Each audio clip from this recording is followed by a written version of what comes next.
بسم اللہ الرحمن الرحیم، شروع اللہ کے نام سے جو بڑا مہربان اور نہایت رحم کرنے والا ہے۔ السلام علیکم ورحمۃ اللہ وبرکاتہ۔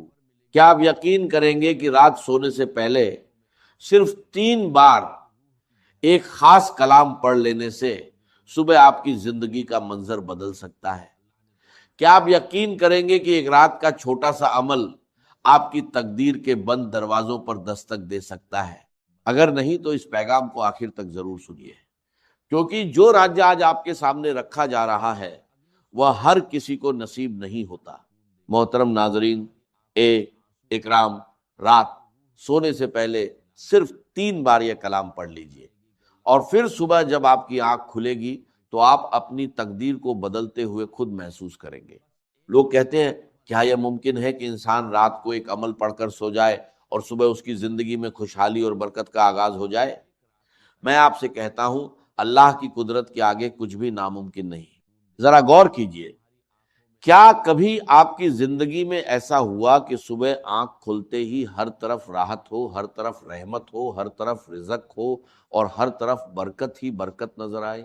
شاید آپ کو یقین نہ آئے، مگر یہ راج انہی خوش نصیب لوگوں کو ملتا ہے جن پر اللہ تعالیٰ اپنی غیبی مدد کے دروازے کھول دیتا ہے۔ آج میں آپ کے سامنے ایسا خزانہ رکھنے جا رہا ہوں جو صرف غربت کو جڑ سے ختم کرنے کا ذریعہ نہیں بنتا، بلکہ بیماری، دکھ، تنگ دستی اور رشتوں کی رکاوٹوں کو دور کرنے کا سبب بھی بنتا ہے۔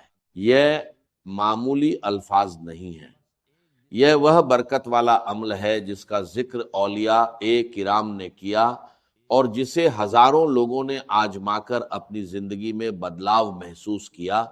سوچئے، صرف ایک رات کی محنت اور صرف 3 بار پڑھنا، اور اس کے بعد صبح کا سورج آپ کے لیے نئی خوشخبری، نیا نصیب اور نئی امید لے کر آئے۔ آپ کے گھر کے کونے کونے میں برکت ہو، غم دور ہو جائیں، پریشانیاں ختم ہو جائیں اور محتاجی کی جگہ خوشحالی لے لے۔ یہ راج ان لوگوں کے لیے ہے جو سچ میں اپنی زندگی بدلنا چاہتے ہیں، جو چاہتے ہیں کہ ان کی قسمت کے بند دروازے کھلے اور ان پر غیبی خزانوں کی بارش ہو۔ یہ عمل اللہ کے ولیوں کے بتائے ہوئے طریقوں میں سے ایک طریقہ ہے۔ صدیوں پرانا یہ راج آج آپ تک پہنچا ہے۔ بس اسے سنیے، سمجھیے، پورے یقین کے ساتھ پڑھیے اور اللہ پر بھروسہ رکھیے۔ کل جب آپ کی آنکھ کھلے گی تو آپ خود گواہ بنیں گے کہ زندگی کیسے بدلتی ہے۔ رات کے پرسکون لمحوں میں، جب دنیا گہری نیند میں ہوتی ہے اور آسمان پر ستارے چمک رہے ہوتے ہیں، اگر کوئی بندہ پورے یقین اور بھروسے کے ساتھ صرف 3 بار یہ خاص کلام پڑھ لے تو صبح اسے ایسا محسوس ہوگا جیسے اس کی قسمت کا بند دروازہ کھل گیا ہو۔ آپ سوچ رہے ہوں گے کہ کیا صرف ایک رات کی دعا انسان کا مقدر بدل سکتی ہے؟ یاد رکھیے، اللہ کی رحمت اور اس کی قدرت کے آگے کوئی چیز مشکل نہیں۔ بہت سے لوگوں نے پہلے اس بات پر یقین نہیں کیا، کچھ نے مذاق اڑایا، لیکن جب انہوں نے اس عمل کو آزمایا تو وہی لوگ حیران رہ گئے۔ انہوں نے دیکھا کہ ان کے حالات بدلنے لگے، غربت کم ہونے لگی، رزق میں وسعت آنے لگی، دلوں کو سکون ملنے لگا، اور وہ دعائیں پوری ہونے لگی جو برسوں سے ادھوری تھی۔ یہ صرف الفاظ نہیں بلکہ برکت اور رحمت کا ذریعہ ہے۔ سوچئے کیسا منظر ہوگا جب صبح آپ کے گھر میں خوشخبری دستک دے، جب تنگ دستی کی جگہ خوشحالی آ جائے، جب پریشانیوں کی جگہ سکون اور غموں کی جگہ خوشیاں ڈیرے ڈال دیں۔ اولیاء کرام فرماتے ہیں کہ یہ عمل انسان کی زندگی میں بدلاؤ کا ذریعہ بن سکتا ہے۔ ایک رات کا یہ معمولی سا عمل آپ کے لیے ایسی نئی شروعات بن سکتا ہے جس میں نہ قرض کی پریشانی ہو، نہ بھوک کی تکلیف ہو اور نہ بے سکونی کی حالت ہو، بلکہ جہاں بھی جائیں عزت ملے، محبت ملے اور اللہ کی رحمتیں اور برکتیں آپ کے ساتھ ہوں۔ لیکن یاد رکھیے، یہ راج ہر کسی کے لیے نہیں ہوتا، یہ ان بندوں کے لیے ہوتا ہے جو دل سے یقین رکھتے ہیں، جو اللہ پر بھروسہ کرتے ہیں اور جو پورے اعتبار کے ساتھ عمل کرتے ہیں۔ اگر آپ بھی چاہتے ہیں کہ غربت کی زنجیریں ٹوٹ جائیں، اگر آپ چاہتے ہیں کہ دکھ اور پریشانیاں آپ کی زندگی سے دور ہو جائیں، اگر آپ چاہتے ہیں کہ آپ کی تقدیر کا نیا صفحہ کھلے تو اس عمل کو پوری توجہ اور پورے یقین کے ساتھ سنیے اور پھر اس پر عمل کیجیے۔ یاد رکھیے، یقین کے ساتھ کیا گیا چھوٹا سا عمل بھی اللہ کی رحمت سے بڑی تبدیلی کا ذریعہ بن جاتا ہے۔ یاد رکھیے، کبھی اللہ تعالیٰ ایک چھوٹی سی دعا یا ایک چھوٹے سے وظیفے کے ذریعے پوری زندگی کی محرومیاں مٹا دیتا ہے۔ آج رات آپ بھی اس عمل کو آزما لیجئے، صرف 3 بار پڑھنا ہے اور اللہ پر پورا یقین کر کے سو جانا ہے۔ پھر جب صبح آپ کی آنکھ کھلے گی تو آپ خود دیکھیں گے کہ آپ کی دنیا کیسے بدلتی ہے، آپ کا نصیب کیسے کھلتا ہے اور رحمت و برکت کیسے آپ کے دروازے پر دستک دیتی ہے۔ پیارے بھائیوں اور بہنوں، پہلا وظیفہ صرف 3 بار یا ربنا کا پڑھنا ہے، لیکن پہلے اس کے ساتھ شامل کیے جانے والے الفاظ کو غور سے سن لیجئے، کیونکہ اصل راز یہی ہے، آگے صرف اس کی تعداد اور ترتیب سمجھائی جائے گی۔ اب آپ کو کرنا کیا ہے؟ رات کے وقت آپ کو پہلا وظیفہ صرف 3 بار پڑھنا ہے اور یا ربنا کے ساتھ صرف ایک جملہ شامل کرنا ہے۔ یاد رکھیے، یہ وظیفہ رات کو سوتے وقت پڑھنا زیادہ بہتر ہے۔ اگر آپ عشاء کی نماز کے بعد پڑھ لیں تو بھی اچھا ہے، لیکن سونے سے پہلے پڑھنا زیادہ مناسب ہے۔ اس عمل میں صرف کچھ لمحے لگتے ہیں، مگر کبھی کبھی یہی کچھ لمحے انسان کی زندگی میں بڑی تبدیلی کا ذریعہ بن جاتے ہیں۔ اب آپ کو سب سے پہلے پڑھنا ہے یا ربنا میری جھولی بھر دے۔ بہت سے لوگ یا ربنا پڑھتے ہیں، لیکن جس ترتیب سے یہ عمل بتایا جا رہا ہے شاید آپ نے پہلے کبھی نہ سنا ہو۔ اب طریقہ اچھی طرح سمجھ لیجئے۔ آپ دنیا کے کسی بھی ملک میں ہو، پاکستان میں ہو، ہندوستان میں ہو، بنگلہ دیش میں ہو یا کسی اور جگہ، جیسے ہی عشاء کی نماز کا وقت گزر جائے، آپ عشاء کے بعد سے فجر سے پہلے تک رات کے کسی بھی حصے میں یہ عمل کر سکتے ہیں۔ سب سے پہلے سکون کے ساتھ بیٹھ جائیے اور اپنے دل و دماغ کو یکسو کر لیجئے۔ کچھ لوگ عمل پڑھنے کے فوراً بعد دنیاوی مشغولیات میں لگ جاتے ہیں، لیکن اس عمل کے وقت پوری توجہ اور یکسوئی اختیار کرنا بہتر ہے۔ اب سب سے پہلے ایک مرتبہ درود شریف پڑھ لیجئے۔ اگر درود ابراہیمی یاد ہو تو وہ پڑھ لیجئے، اور اگر نہ ہو تو آپ اعوذ باللہ من الشیطان الرجیم، بسم اللہ الرحمن الرحیم پڑھ سکتے ہیں۔ اس کے بعد پہلا وظیفہ صرف 3 مرتبہ پڑھنا ہے۔ یا ربنا میری جھولی بھر دے، 1 مرتبہ، یا ربنا میری جھولی بھر دے، دوسری مرتبہ، یا ربنا میری جھولی بھر دے، تیسری مرتبہ، یا ربنا میری جھولی بھر دے۔ بس یہی پہلا وظیفہ ہے جسے آپ کو صرف 3 مرتبہ پڑھنا ہے۔ جب آپ پہلا وظیفہ 3 مرتبہ پڑھ لیں تو اس کے بعد سکون کے ساتھ وہیں رہیے۔ اگر آپ بستر پر لیٹ کر پڑھ رہے ہیں تو یہ بھی بالکل ٹھیک ہے۔ اسی وجہ سے کہا گیا ہے کہ رات کو سوتے وقت یہ عمل پڑھیے اور پھر اللہ پر بھروسہ کر کے سو جائیے۔ جب آپ یا ربنا میری جھولی بھر دے 3 مرتبہ پڑھ لیں، چاہے عشاء کی نماز کے بعد بیٹھ کر پڑھے یا رات کو سوتے وقت لیٹ کر پڑھے، کوشش کیجئے کہ اس کے بعد جلد سے جلد آرام کر لے اور فضول مشغولیات سے بچے۔ میرے پیارے بھائیوں اور بہنوں، اگر یہ عمل آپ کو پسند آئے اور آپ کو اس میں بھلائی نظر آئے تو اسے دوسروں تک پہنچانا بھی ثواب کا ذریعہ بن سکتا ہے، خاص طور پر ان لوگوں تک جو پریشانیوں اور تنگ دستی سے گزر رہے ہیں۔ بہت سے لوگ شروعات میں کسی عمل کو معمولی سمجھتے ہیں، لیکن جب انسان یقین اور بھروسے کے ساتھ دعا کرتا ہے تو اللہ تعالیٰ اپنے فضل سے ایسے راستے کھول دیتا ہے جن کا انسان نے گمان بھی نہیں کیا ہوتا۔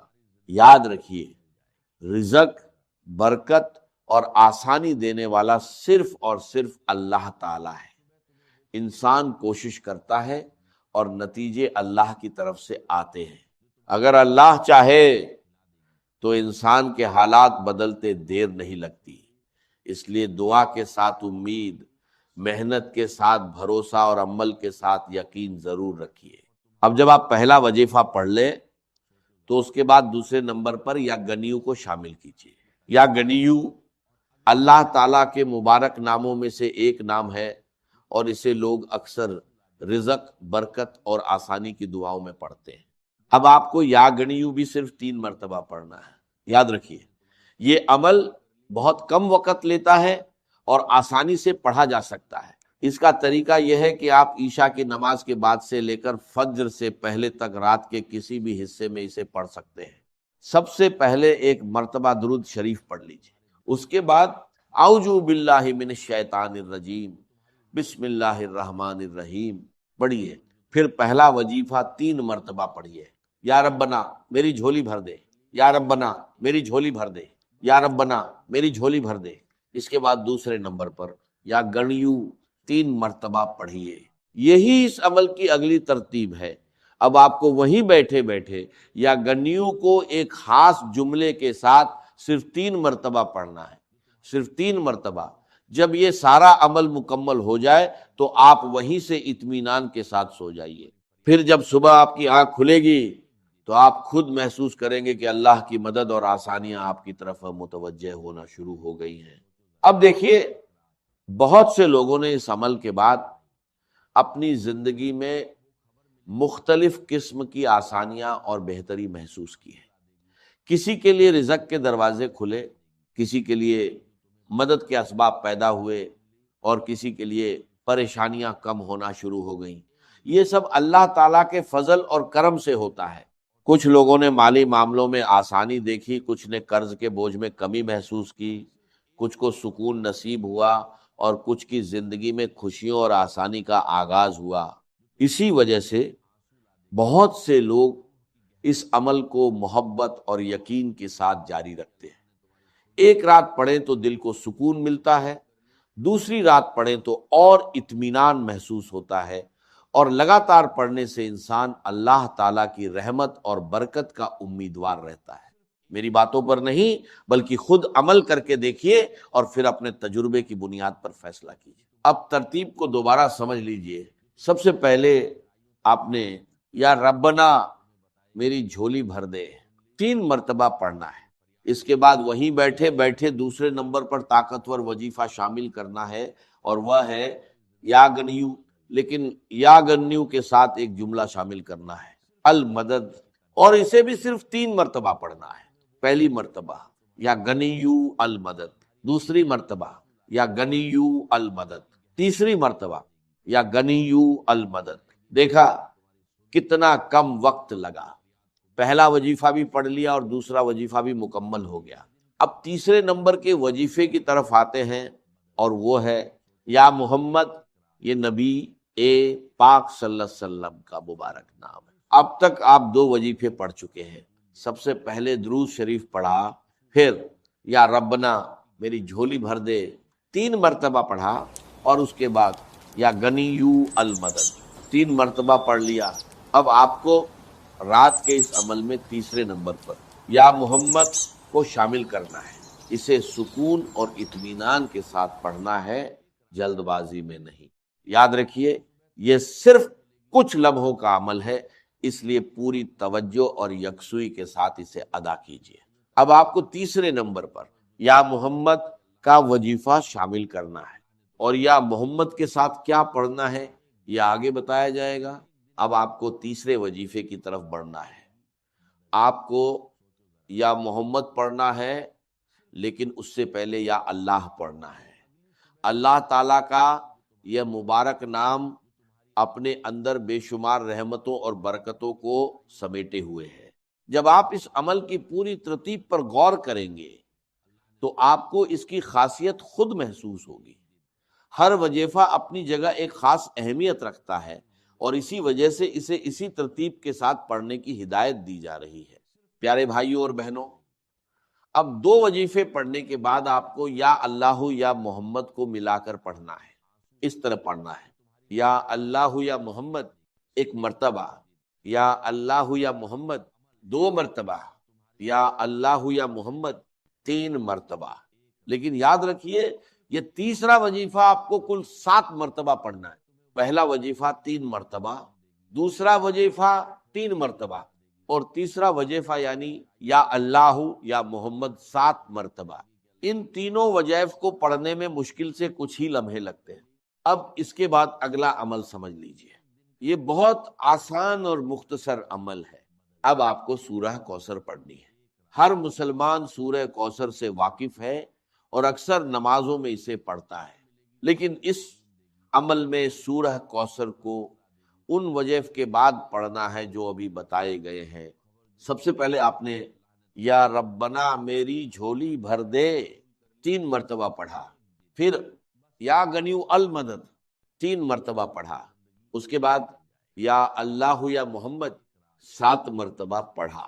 اب اس کے بعد آپ سکون اور اطمینان کے ساتھ بسم اللہ الرحمن الرحیم 1 مرتبہ پڑھیے، جلد بازی نہیں کرنی، سکون اور توجہ کے ساتھ پڑھنا ہے۔ اس کے بعد مکمل سورہ کوثر 1 مرتبہ پڑھیے، بسم اللہ الرحمن الرحیم انا آتیناک الکوثر فصلی لربک ونہر انا شانیک هو الابتر۔ پیارے بھائیوں اور بہنوں، سورہ کوثر کو سکون اور صحیح انداز میں پڑھنا ہے۔ اب عمل اپنے اختتام کی طرف بڑھ رہا ہے اور آخر میں آپ کو پڑھنا ہے لا الہ الا اللہ محمد الرسول اللہ، اور اسے بھی سکون اور اطمینان کے ساتھ پڑھنا ہے۔ اگر انسان پہلے کلمے کی عظمت اور اس کی برکت کو سمجھ لے تو اسے اس کی اہمیت کا اندازہ ہو جائے گا۔ اب آپ کا آخری وظیفہ باقی ہے، اس لیے اسے غور سے سنیے اور سمجھیے۔ یہ چھوٹے چھوٹے وظیفے ہیں لیکن ان کی ترتیب اور توجہ بہت اہم ہے۔ سب سے پہلے درود شریف پڑھیے، اس کے بعد اعوذ باللہ من الشیطان الرجیم بسم اللہ الرحمن الرحیم پڑھیے، پھر 3 مرتبہ پڑھیے یا ربنا میری جھولی بھر دے، یا ربنا میری جھولی بھر دے، یا ربنا میری جھولی بھر دے۔ اس کے بعد 3 مرتبہ پڑھیے یا غنیو المدد، یا غنیو المدد، یا غنیو المدد، پھر 7 مرتبہ پڑھیے یا اللہ یا محمد، یا اللہ یا محمد، یا اللہ یا محمد، یا اللہ یا محمد، یا اللہ یا محمد، یا اللہ یا محمد، یا اللہ یا محمد۔ اس کے بعد 1 مرتبہ بسم اللہ الرحمن الرحیم پڑھ کر مکمل سورہ کوثر 1 مرتبہ پڑھیے، پھر پہلا کلمہ 3 مرتبہ پڑھیے لا الہ الا اللہ محمد الرسول اللہ، لا الہ الا اللہ محمد الرسول اللہ، لا الہ الا اللہ محمد الرسول اللہ۔ اب اس عمل کا آخری اور اہم حصہ باقی ہے۔ اب آپ کو اللہ تعالیٰ کے 2 مبارک نام 3 مرتبہ ملا کر پڑھنے ہیں، یا وہاب یا کریم، یا وہاب یا کریم، یا وہاب یا کریم۔ اس کے بعد آخر میں وہی درود شریف پڑھیے جو آپ نے عمل کی شروعات میں پڑھا تھا۔ اب یہ عمل مکمل ہو گیا۔ اس کے بعد بنا کسی سے بات کیے اللہ تعالیٰ سے دعا کیجئے، اپنی تمام حاجتیں، پریشانیاں اور دل کی باتیں اس کے سامنے رکھ دیجئے۔ اگر آپ بیماری میں ہیں، تنگی میں ہیں، روزگار کی تلاش میں ہیں، شادی کا مسئلہ ہے یا کوئی اور پریشانی ہے تو اللہ تعالیٰ سے خالص دل کے ساتھ دعا کیجئے اور پھر اسی پر بھروسہ کر کے سو جائیے۔ انشاءاللہ اللہ تعالیٰ اپنے فضل اور کرم سے بہترین راستے آسان فرما سکتا ہے اور آپ کے لیے آسانی کے دروازے کھول سکتا ہے۔ ویڈیو کو لائک، شیئر اور کمنٹ ضرور کیجیے گا۔ اپنا بہت خیال رکھیے گا اور مجھے اپنی دعاؤں میں یاد رکھیے گا۔ انشاءاللہ بہت جلد ایک اور نئے روحانی وظیفے کے ساتھ ملاقات ہوگی۔ تب تک کے لیے خدا حافظ۔ محبوب حقیقی اللہ کے سوا کوئی، اور وہ آیت میں آپ کو سنا چکا ہوں، سورہ توبہ کی آیت نمبر 24، انتہائی لرزا دینے والی آیت۔ قل ان کان آباؤکم وابناؤکم واخوانکم وازواجکم وعشیرتکم واموال اقترفتموها وتجارۃ تخشون کسادها ومساکن ترضونها احب الیکم من اللہ ورسولہ وجہاد فی سبیلہ فتربصوا حتی یاتی اللہ بامرہ واللہ لا یہدی القوم الفاسقین۔ اے نبی ان کے کان کھول دیجئے، اچھی طرح سنا دیجئے کہ اے لوگو، اے ایمان کے دعوے دارو، اگر تمہیں اپنے باپ، اپنے بیٹے، اپنے بھائی، اپنی بیویاں یا بیویوں کے لیے شوہر اور اپنے رشتہ دار اور اپنے وہ مال جو بڑی محنت سے کما کر کھتے بھرے ہوئے ہیں اور اپنی وہ تجارت جس کی کساد بازاری کا تمہیں اندیشہ رہتا ہے مندہ نہ ہو جائے، اور اپنے وہ محل، اپنی حویلیاں جو تم نے تعمیر کی ہے اور بہت تمہیں محبوب ہیں، انہیں خوب فرنش کیا ہے۔ اگر یہ 8 چیزیں محبوب تر ہیں اللہ سے اور اللہ کے رسول سے اور اللہ کی راہ میں جہاد سے، تو جاؤ دفعہ ہو جاؤ، وہاں بیٹھ کر انتظار کرو یہاں تک کہ اللہ اپنا فیصلہ سنا دے، اور اللہ ایسے فاسقوں کو کبھی ہدایت نہیں دے۔ 8 چیزیں اقبال نے بہت خوب کہا ہے، یہ مال و دولت دنیا، یہ رشتہ و پیوند، 5 قریب ترین رشتے آ گئے، باپ، بیٹا، بھائی، زوجین اور رشتہ دار۔ رشتہ و پیوند یہ جوڑنے والا، اور مال و دولت دنیا کی 3 شکلیں آ گئی۔ دولت جو آپ اپنی بیلنس شیٹ کو دیکھ دیکھ کر آپ اس پہ خوش ہوتے، اب ہمارے ایسٹس کی یہ قیمت ہو گئی اب، اور وہ مکانات جو آپ نے بنائے بڑے محبوب ہیں، اور ایسے بنائے ہیں، قرآن مجید میں آتا ہے لعلکم تخلدون، ایسے بنا رہے کہ تمہیں ہمیشہ رہنا ان مکانوں کے اندر، اور وہ کاروبار جن میں تمہیں اندیشہ رہتا ہے کہ کہیں کساد نہ ہو جائے، کوئی ڈپریشن نہ آ جائے۔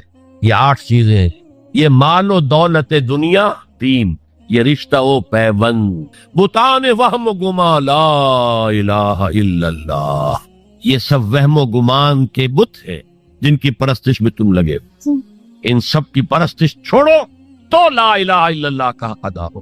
اب اس اصول کو بھی اپلائی کرنا شروع کیجئے۔ آئیے انڈیویجول لیول پر، دولت کی محبت، اگر آپ کو دولت کی محبت آمادہ کرتی ہے کہ اللہ کے حدود کو پامال کرے، حرام ذرائع استعمال کرے، دولت آنی چاہیے، حلال سے ہو، حرام سے ہو، جائز ہو، ناجائز سے ہو، بائی ہوک اور بائی کروک دولت آنی چاہیے، تو آپ کی محبوب حقیقی کون ہوئی؟ دولت۔ یہ دولت آپ کی معبود ہے۔ کون بڑے سے بڑا موحد اس شرک کا احساس رکھتا، اور حضور نے اس قدر کلیئر فرمایا ہے، تعس عبد الدینار و عبد الدرہم، ہلاک ہو گیا یا ہلاک ہو جائے، یہ کلام خبریہ ہے یا یہ بددعا ہے؟ تعس عبد الدینار و عبد الدرہم، درہم و دینار کا بندہ ہلاک ہو جائے۔ نام عبد الرحمن ہے، حقیقت میں عبد الدینار ہے، عبد الدرہم۔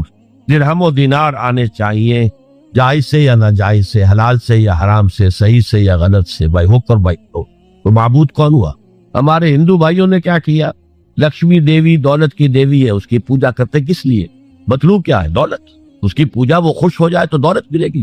ہم نے کہا ہٹاؤ جی اس دیوی کو بیچ میں سے، ہم براہ راست ہی پوج لیں گے، بس یہی تو فرق کیا ہے نا۔ عبد الدینار و عبد الدرہم، یہ انفرادی سطح پر۔ شرک فی المحبت، جو روح عبادت ہے، جو عبادت کی جان ہے، محبت، غایت الحب ما غایت الذل والخضوع، اور ٹاپ پر لے آئیے۔ آج کی دنیا اجتماعیت کے میدان میں، اگرچہ اب زمانہ بدل رہا ہے، لیکن تقریباً 1 صدی سے نیشن سٹیٹس، وطن کی بنیاد پر قومیت، وطن محبوب ترین شے، جو شے میرے وطن کے لیے صحیح ہے وہ میں کروں گا، چاہے وہ غلط ہو، وہ حرام ہو، اللہ کے قانون کے خلاف ہو، لیکن میرے وطن کے لیے ہوگا۔ وطن زندہ باد، یہ وطن پرستی۔ اس وطن پرستی کے مذہب کی ایک نماز بھی ہے، ترانہ ہو رہا ہے تو کھڑے ہو جاؤ، قنوت، کھڑے ہو جانا عبادت کا حصہ ہے، اس کا جھنڈا سلامی دو۔ یہ وطن کے معبود کے ریچولز، مذہب وطنیت۔ اسی لیے اقبال نے کہا تھا، اس کو سمجھا نہیں کسی نے، اس دور میں میں اور ہے، جام اور ہے، جم اور، ساقی نے بنا کی روش لطف و ستم اور، تہذیب کے آزر نے ترشوائے صنم اور۔ آج کا صنم، آج کا بت کون ہے؟ تہذیب کے آزر نے ترشوائے صنم اور، مسلم نے بھی تعمیر کیا اپنا حرم اور۔ ان تازہ خداؤں میں بڑا سب سے وطن ہے، جو پیرہن اس کا ہے وہ مذہب کا کفن۔ خدا پرستی، یہ وطن کی لکیر سے تم اور ہو گئے، میں اور ہو گیا۔ لکیر انسانیت منقسم، جو تمہارے وطن کے لیے ٹھیک ہے وہ تم کرو گے چاہے وہ اخلاقاً غلط، اور جو میرے وطن کے لیے ٹھیک ہے وہ میں کروں گا چاہے اخلاقاً غلط۔ یہ کون سا دین ہے؟ یہاں تو وطن تمہارا معبود بن۔ پاکستان میں بڑا شور اٹھا تھا جب میں نے کہا تھا کہ جھنڈے کو سلامی دینا شرک ہے، اور ترانے کے وقت کھڑا ہو جانا شرک ہے۔ اور میں کبھی بھی تقریبات میں جاتا ہوں، اقبال ڈے ہو رہا ہے، کچھ اور ہو رہا ہے، میں ان تقریبات کا مقرر نہیں ہوں، لیکن جب بہت زور دیتے ہیں چلا جاتا ہوں، لیکن وہاں ترانا پڑا جاتا میں بیٹھا رہتا ہوں، میں کھڑا نہیں رہتا، اور اس پر چیمے گوئیاں ہوتی ہیں اخبارات کے اندر کہ میرے نزدیک یہ وطن کی نماز پڑھ رہے ہو، تمہارا یہ قنوت اور وطن کا ترانہ، اس میں حمد ہو رہی ہے وطن، یہ کیا ہے؟ آج کے دور کا بدترین شرک، شرک فی المحبت۔ آگے چلیے، شرک فی الدعا، کسی کو مت پکارو کسی مدد کے لیے سوائے اللہ۔ فَأَنَّ الْمَسَاجِدَ لِلَّهِ فَلَا تَدْعُوا مَعَ اللَّهِ أَحَدًا، اللہ کے ساتھ یعنی ایک تو یہ کہ اللہ کو چھوڑ کر کسی کو پکارنا، ایک ہے اللہ کے ساتھ پکارنا، اللہ کو بھی پکارنا اوروں کو بھی پکارنا۔ بدترین شرک ہے دعا اللہ کے لیے، ندا اللہ کے، اس کا بھی ذرا میں تجزیہ کر دوں گا۔ دیکھیے، ایک ہے عام مادی قوانین دنیا کے جو ہے اس کے تحت کسی سے مدد چاہنا، بھائی ذرا مجھے پانی پلا دینا، یہ بھی آپ نے مدد چاہی ہے نا۔ حضور کے بارے میں تو آیا ہے کہ آپ اتنے خوددار تھے صلی اللہ علیہ وسلم کہ اگر سواری پر ہوتے تھے اور آپ کا کوڑا نیچے گر جاتا تھا تو کسی سے یہ نہیں کہتے تھے کہ یہ کوڑا مجھے اٹھا کے دے، بلکہ خود سواری سے اتر کر کوڑا اٹھا۔ تو یہ جو قانون مادی ہے اس کے تحت مدد مانگنا کوئی بری بات نہیں ہے، کوئی غلط بات نہیں۔ ماورائی اعتبار سے، غیبی اعتبار سے کسی سے مدد مانگنا کسے باشد کوئی ہو، شرک فی الدعا، ان المساجد للہ فلا تدعوا مع اللہ احدا۔ ایک ہے استعارتاً اقبال کہتا ہے ہمالا ہے فصیل کشور ہندوستان، تو یہ خطاب بالکل ایک استعارہ سا ہے۔ اسی معنی میں مولانا حالی نے اپنی مسدس کے اختتام پر جو مناجات لکھی ہے، خاصہ خاصان رسول وقت دعا ہے، امت میں تیری آ کے عجب وقت پڑا ہے، وہ دی جو بڑی شان سے نکلا تھا وطن سے، پردیس میں وہ آج غریب الغربا ہے۔ تو اس معنی میں اس لفظ استعمال ہو جائے تو اس پر بہت زیادہ الرجک بھی نہیں ہونا چاہیے، لیکن غیبی طور پر کسی کے بارے میں یہ عقیدہ رکھ کر کہ وہ میری مشکل کشائی کر سکتا ہے، عادت روائی کر سکتا ہے، میری مدد کر سکتا ہے، یہ شرک ہے، اور اس کے شرک ہونے میں کوئی شک۔ ان المساجد للہ فلا تدعوا مع اللہ احد۔ اب دیکھیے ہمارے یہ فرشتے یہاں بیٹھے ہیں نا، ہم کہہ سکتے ہیں ذرا بھائی میرا یہ کام کر دینا؟ نہیں کہہ سکتے۔ جبرائیل کو پکار سکتے ہیں، جبرائیل ذرا میرا یہ کام کر دینا؟ نہیں، وہ عالم غیب کی شے ہے۔ کسی ولی اللہ کی روح کو پکار کر کہنا کہ میری یہ مشکل دور کر دے؟ نہیں، اللہ سے کہے، اللہ کو پکارے، اللہ جس کے ذریعے سے چاہے آپ کی ضرورت پوری کر دے۔ اس ضمن میں میں کہوں گا کہ شاہ ولی اللہ دہلوی نے ایک بات کہی ہے، اگرچہ مجھے اس کی کوئی دلیل اپنے طور پر انڈیپینڈنٹلی کتاب و سنت میں نہیں ملی ہے، لیکن شاہ صاحب کا ایک مقام مرتبہ ہے جو میری نگاہ میں بہت بلند ہے۔ میرے نزدیک دو عظیم شخصیتیں عالم اسلام کی، امام ابن تیمیہ اور امام غزالی کو جمع کریں تو شاہ ولی اللہ بنتے ہیں، اتنی عظیم شخصیت۔ انہوں نے یہ لکھا ہے کہ جو اللہ کے برگزیدہ بندے ہوتے ہیں، اولیاء اللہ تعالیٰ ان کی ارواح کو ان کے فوت ہونے کے بعد ملائکہ کے طبقہ اسفل میں شامل کر دیتے ہیں، اور وہ بھی جس طرح وہ ملائکہ اللہ کے احکام کی زمین میں تنفیذ کر رہے ہیں وہ بھی اسی کام میں لگ جاتے۔ میں نے عرض کیا کہ میرے پاس انڈیپینڈنٹلی کوئی دلیل نہیں ہے اس کے حق میں، لیکن شاہ صاحب کا فرمانا خود میرے لیے ایک درجے میں دلیل ہے۔ لیکن یہاں ایک تو یہ نوٹ کرنے کا، ملائکہ کا طبقہ اسفل، ملائکہ کا سب سے نچلا طبقہ، اور اللہ کے حکم کی تنفیذ کرتے تو فرشتے کر رہے ہیں، وہ بھی ہو، ہمیں سے کیا غرض ہے؟ ہم نہ فرشتے کو پکار سکتے ہیں اور نہ کسی ولی اللہ کو پکارو اللہ کو۔ قال ربکم ادعونی استجب لکم ان الذین یستکبرون عن عبادتی سیدخلون جہنم داخرین۔ تمہارا رب کہتا ہے مجھے پکارو، مجھ سے مانگو، میں تمہیں دوں گا، تمہاری دعا سنوں گا، قبول کروں گا، اور جو بربرائے تکبر مجھ سے نہیں مانگتے وہ جہنم میں داخل ہوں گے، ذلیل و خوار ہو۔ حضور نے ایک بات مجھے متن یاد نہیں ہے، بہت پیاری فرمائی، دیکھو انسانوں سے تم مانگتے ہو کچھ تو ایک دفعہ تو اس کے ماتھے پر تیوری پر بل پڑ ہی جاتا ہے، یہ کیوں میں نے سامنے ہاتھ سوال کیا، کیوں مجھے اس سے مانگتا ہے؟ چلیے بعد میں کچھ وہ دے ہی دے، کہ ناگوار گزرتا ہے۔ ارے اس سے مانگو جو کہتا ہے کہ مجھ سے مانگو اور میں دوں گا، وہ نہ مانگنے پہ ناراض ہے، اس سے نہیں مانگتے۔ رات کے آخری ساعتوں میں، یا جسے آپ کہتے ہیں the small hours of the morning، حدیث میں آتا اللہ نزول اجلال فرماتے، جس کو ہم نہیں جانتے۔